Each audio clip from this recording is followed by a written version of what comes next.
Les deux compagnons en tournée. Les montagnes ne se rencontrent pas, mais les hommes se rencontrent, et souvent les bons avec les mauvais. Un cordonnier et un tailleur se trouvèrent sur la même route en faisant leur tour de pays. Le tailleur était un joli petit homme toujours gai et de bonne humeur. Il vit venir de son côté le cordonnier. Reconnaissant son métier au paquet qu'il portait, il se mit à chanter une petite chanson moqueuse. Perce un point subtil, tire fort ton fil, coice-le bien dans sa longueur, chasse tes clous avec vigueur. Mais le cordonnier, qui n'entendait pas la plaisanterie, prit un air comme s'il avait bu du vinaigre. On aurait cru qu'il allait sauter à la gorge du tailleur.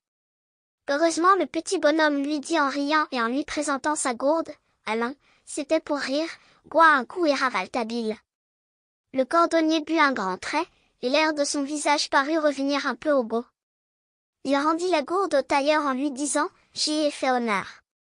C'est pour la soif présente et pour la soif à venir. » « Voulez-vous que nous voyagions ensemble? » « Volontiers, » dit le tailleur, « pourvu que nous allions dans quelque grande ville où l'ouvrage ne manque pas, c'est aussi mon intention, » dit le cordonnier, « dans les petits endroits il n'y a rien à faire, les gens y vont nu-pieds. » Et ils firent route ensemble, à pied comme les chiens du roi.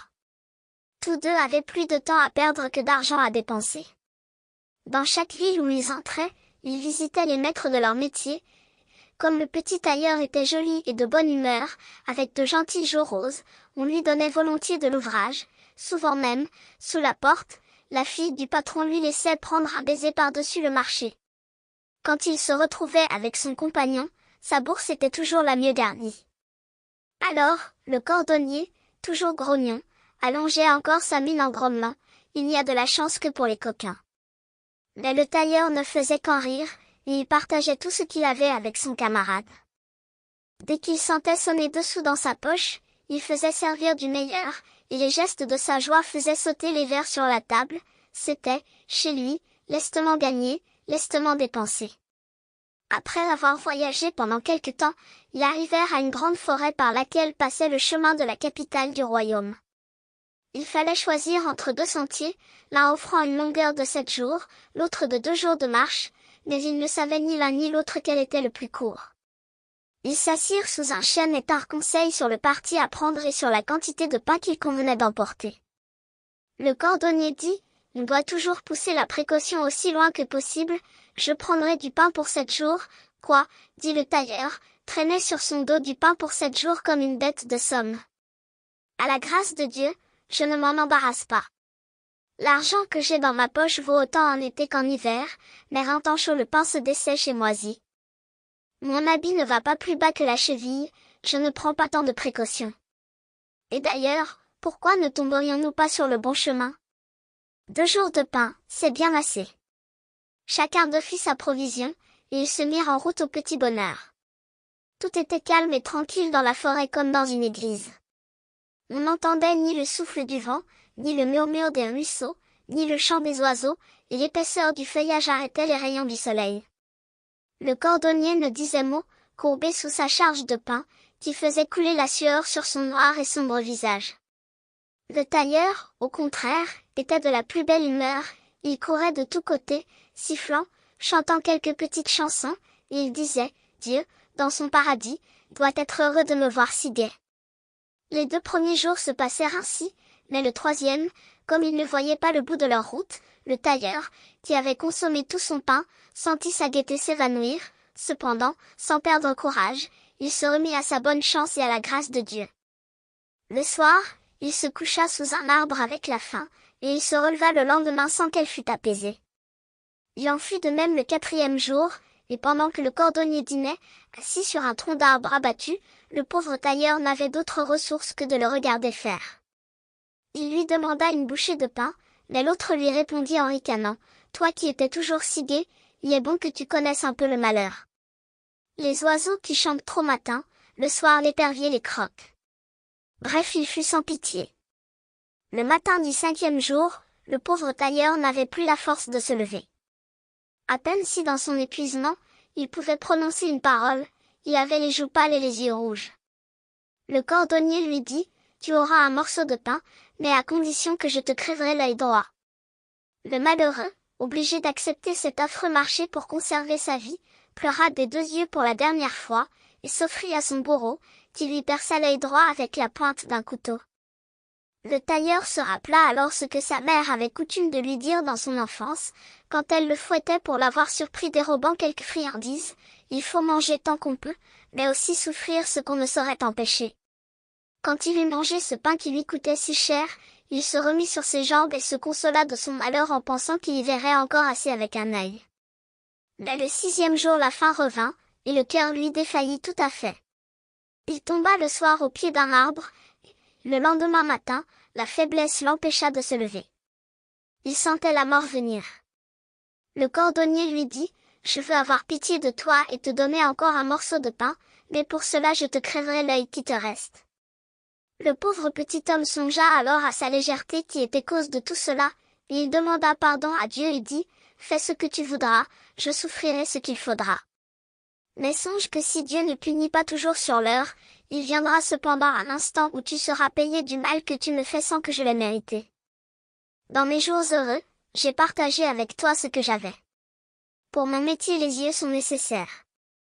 Quand je n'en aurai plus et que je ne pourrai plus coudre, il faudra donc que je demande l'aumône.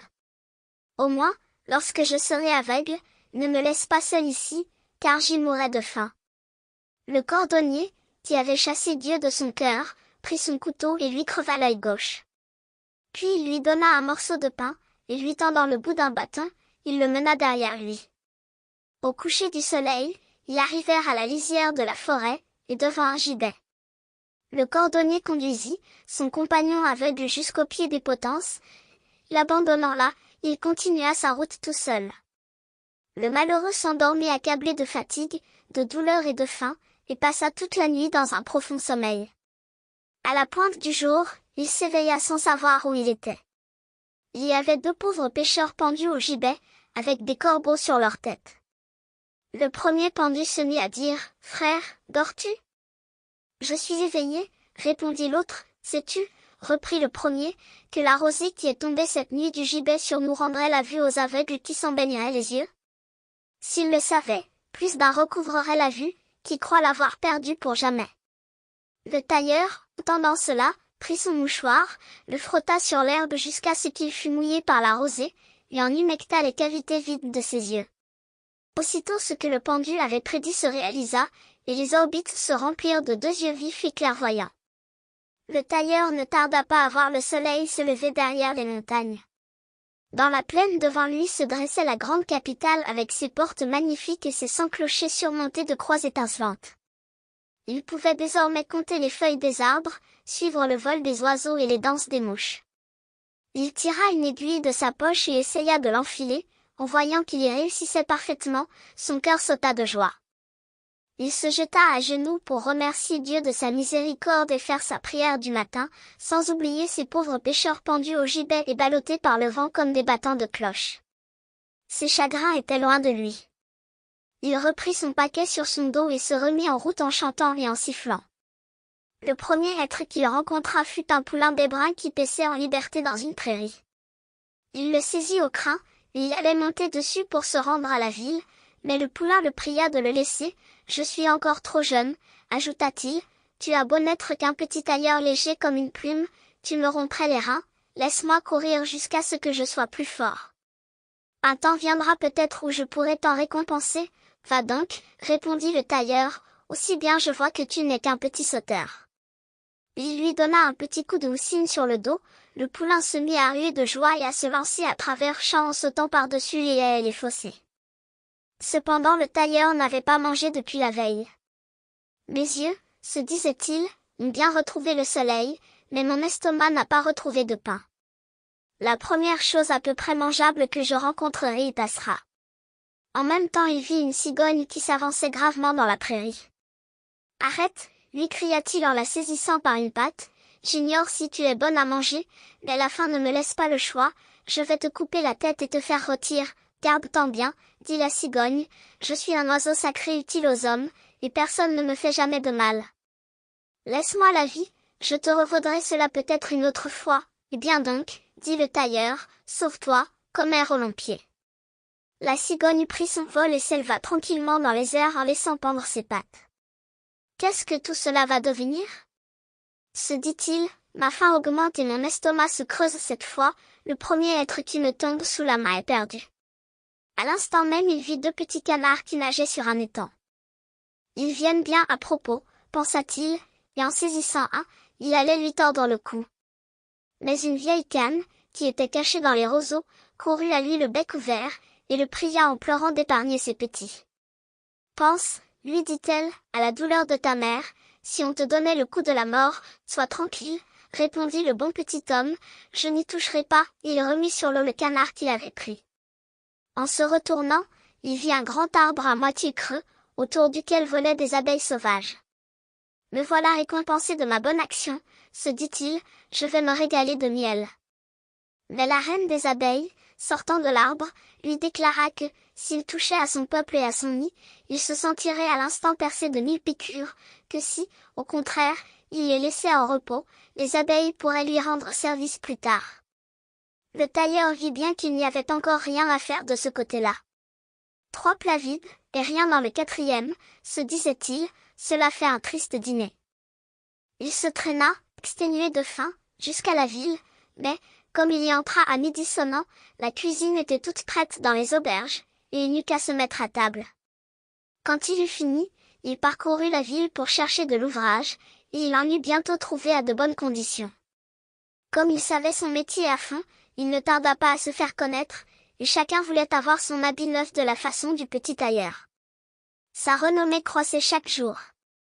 Enfin, le roi le nomma tailleur de la cour. Mais voyez comme on se retrouve dans le monde. Le même jour, son ancien camarade le cordonnier avait été nommé cordonnier de la cour. Quand il aperçut le tailleur avec 2 bons yeux, sa conscience se troubla. Avant qu'il cherche à se venger de moi, se dit-il, il faut que je lui tende quelques pièges. Mais souvent on tend des pièges à autrui pour s'y prendre soi-même. Le soir, après son travail, il alla secrètement chez le roi et lui dit, « Sire, le tailleur est un homme orgueilleux, qui s'est vanté de retrouver la couronne d'or que vous avez perdue depuis si longtemps. »« J'en serais fort aise, dit le roi, et le lendemain il fit comparaître le tailleur devant lui, et lui ordonna de rapporter la couronne, ou de quitter la ville pour toujours. « Oh !» se dit le tailleur, il n'y a que les fripons qui promettent ce qu'ils ne peuvent tenir. Puisque ce roi a l'entêtement d'exiger de moi plus qu'un homme ne peut faire, je n'attendrai pas jusqu'à demain, et je vais décamper dès aujourd'hui. Il fit son paquet, mais en sortant des portes, il avait du chagrin de tourner le dos à cette ville où tout lui avait réussi. Il passa devant l'étang où il avait fait connaissance avec les canards, la vieille canne à laquelle il avait laissé ses petits était debout sur le rivage et lissait ses plumes avec son bec. Elle le reconnut tout de suite et lui demanda d'où venait cet air de tristesse. « Tu n'en seras pas étonné quand tu sauras ce qui m'est arrivé, répondit le tailleur, et il lui raconta son affaire. N'est-ce que cela, dit la canne, nous pouvons te venir en aide. La couronne est tombée justement au fond de cet étang. En un instant nous l'aurons rapportée sur le bord. Étends ton mouchoir pour la recevoir. Elle plongea dans l'eau avec ses 12 petits, et, au bout de 5 minutes, elle était de retour et nageait au milieu de la couronne qu'elle soutenait avec ses ailes, tandis que les jeunes, rangés tout autour, aidaient à la porter avec leur bec. Ils arrivèrent au bord et déposèrent la couronne sur le mouchoir.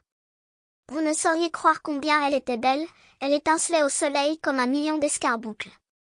Le tailleur l'enveloppa dans son mouchoir et la porta au roi, qui, dans sa joie, lui passa une chaîne d'or autour du cou. Quand le cordonnier vit que le coup était manqué, il songea à un autre expédit, et alla dire au roi, « Sire, le tailleur est retombé dans son orgueil, il se vante de pouvoir reproduire en cire tout votre palais avec tout ce qu'il contient, le dedans et le dehors, les meubles et le reste. » Le roi fit venir le tailleur et lui ordonna de reproduire en cire tout son palais avec tout ce qu'il contenait, le dedans et le dehors, les meubles et le reste, l'avertissant que, s'il n'en venait pas à bout et s'il oubliait seulement un clou à un mur, on l'enverrait finir ses jours dans un cachot souterrain. Le pauvre tailleur se dit, voilà qui va de mal en pis, on me demande l'impossible. Il fit son paquet et quitta la ville. Quand il fut arrivé au pied de l'arbre creux, il s'assit en baissant la tête. Les abeilles volaient autour de lui, la reine lui demanda, en lui voyant la tête si basse, s'il n'avait pas le torticolis. Non, dit-il, ce n'est pas là que le mal me tient, et il lui raconta ce que le roi avait demandé. Les abeilles se mirent à bourdonner entre elles, et la reine lui dit, « Retourne chez toi, et reviens demain à la même heure avec une grande serviette, tout ira bien. » Il rentra chez lui, mais les abeilles volèrent au palais et entrèrent par les fenêtres ouvertes pour fureter partout et examiner toutes choses dans le plus grand détail. Puis, se hâtant de regagner leur ruche, elles construisirent un palais en cire avec une telle promptitude qu'on aurait pu le voir s'élever à vue d'œil. Dès le soir tout était prêt, et quand le tailleur arriva le lendemain, il trouva le superbe édifice qui l'attendait, blanc comme la neige et exhalant une douce odeur de miel, sans qu'il manquât un clou au mur ni une tuile au toit. Le tailleur l'enveloppa avec soin dans la serviette et le porta au roi, qui ne pouvait en revenir d'admiration. Il fit placer le chef-d'œuvre dans la grande salle de son palais, et récompensa le tailleur par le don d'une grande maison en pierre de taille. Le cordonnier ne se tint pas pour battu. Il alla une troisième fois trouver le roi, et lui dit, « Sire, il est revenu aux oreilles du tailleur qu'on avait toujours tenté vainement de creuser un puits dans la cour de votre palais, il s'est vanté d'y faire jaillir un jet d'eau haut comme un homme et clair comme le cristal. » Le roi fit venir le tailleur et lui dit, « Si demain il n'y a pas un jet d'eau dans la cour comme tu t'en es vanté, dans cette même cour mon bourreau te raccourcira la tête. » L'infortuné tailleur gagna sans plus tarder les portes de la ville, et comme cette fois il s'agissait de sa vie, les larmes lui coulaient le long des joues. Il marchait tristement, quand il fut accosté par le poulain auquel il avait accordé la liberté, et qui était devenu un beau cheval d'ébrin. « Voici le moment arrivé, » lui dit-il, « où je peux te montrer ma reconnaissance. Je connais ton embarras, mais je t'en tirerai, enfourche-moi seulement, maintenant j'emporterai deux comme toi sans me gêner. » Le tailleur reprit courage, il sauta sur le cheval, qui galopa aussitôt vers la ville et entra dans la cour du palais. Il y fit 3 tours au galop, rapide comme l'éclair, et au troisième il s'arrêta court. Au même instant on entendit un craquement épouvantable, une motte de terre se détacha et sauta comme une bombe par-dessus le palais, et il jaillit un jet d'eau haut comme un homme à cheval et pur comme le cristal, les rayons du soleil s'y jouaient en étincelant. Le roi, en voyant cela, fut au comble de l'étonnement. Il prit le tailleur dans ses bras et l'embrassa devant tout le monde. Mais le repos du bon petit homme ne fut pas de longue durée. Le roi avait plusieurs filles, plus belles les unes que les autres, mais pas de fils. Le méchant cordonnier se rendit une 4e fois près du roi, et lui dit, « Sire, le tailleur n'a rien rabattu de son orgueil, à présent, il se vante que, quand il voudra, il vous fera venir un fils du haut désert. » Le roi manda le tailleur, et lui dit que s'il lui procurait un fils dans 8 jours, il lui donnerait sa fille aînée en mariage. La récompense est honnête, se disait le petit tailleur, on peut s'en contenter, mais les cerises sont trop hautes, si je monte à l'arbre, la branche cassera et je tomberai par terre. Il alla chez lui et s'assit, les jambes croisées, sur son établi, pour réfléchir à ce qu'il devait faire. « C'est impossible, s'écria-t-il enfin, il faut que je m'en aille, il n'y a pas ici de repos pour moi. » Il fit son paquet et se hâta de sortir de la ville. En passant par la prairie, il aperçut sa vieille amie la cigogne, qui se promenait en long et en large comme un philosophe, et qui de temps en temps s'arrêtait pour considérer de tout près quelques grenouilles qu'elle finissait par gober. Elle vint au-devant de lui pour lui souhaiter le bonjour. « Eh bien, lui dit-elle, te voilà le sac au dos, tu quittes donc la ville ?» Le tailleur lui raconta l'embarras où le roi l'avait mis, et se plaignit amèrement de son sort. « Ne te fais pas de mal pour si peu de choses, » répliqua-t-elle. « Je te tirerai d'affaire. J'ai assez apporté de petits enfants, je peux bien, pour une fois, apporter un petit prince. Retourne à ta boutique et tiens-toi tranquille. D'aujourd'hui en 9 jours, sois au palais du roi, je trouverai de mon côté. » Le petit tailleur revint chez lui, et le jour convenu il se rendit au palais. Un instant après, la cigogne arriva à tire-d'aile et frappa à la fenêtre. Le tailleur lui ouvrit, et la commère aux longs pieds entra avec précaution et s'avança gravement sur le pavé de marbre. Elle tenait à son bec un enfant beau comme un ange, qui tendait ses petites mains à la reine. Elle le lui posa sur les genoux, et la reine se mit à le baiser et à le presser contre son cœur, tant elle était joyeuse. La cigogne, avant de s'en aller, prit son sac de voyage qui était sur son épaule et le présenta à la reine. Il était garni de cornets pleins de bonbons de toutes les couleurs, qui furent distribués aux petites princesses. L'aîné n'en eut pas parce qu'elle était trop grande, mais on lui donna pour mari le joli petit tailleur. C'est, disait-il, comme si j'avais gagné le gros lot à la loterie. Ma mère avait bien raison de dire qu'avec de la foi en Dieu et du bonheur on réussit toujours. Le cordonnier fut obligé de faire les souliers qui servirent au tailleur pour son bal de noces, puis on le chassa de la ville en lui défendant d'y jamais rentrer. En prenant le chemin de la forêt, il repassa devant le gibet. Accablé par la chaleur, la colère et la jalousie, il se coucha aux pieds des potences. Mais, comme il s'endormait, les deux corbeaux qui étaient perchés sur les têtes des pendus se lancèrent sur lui en poussant de grands cris et lui crevèrent les deux yeux. Il courut comme un insensé à travers la forêt, et il doit y être mort de faim, car, depuis ce temps-là, personne ne l'a vu et n'a eu de ses nouvelles.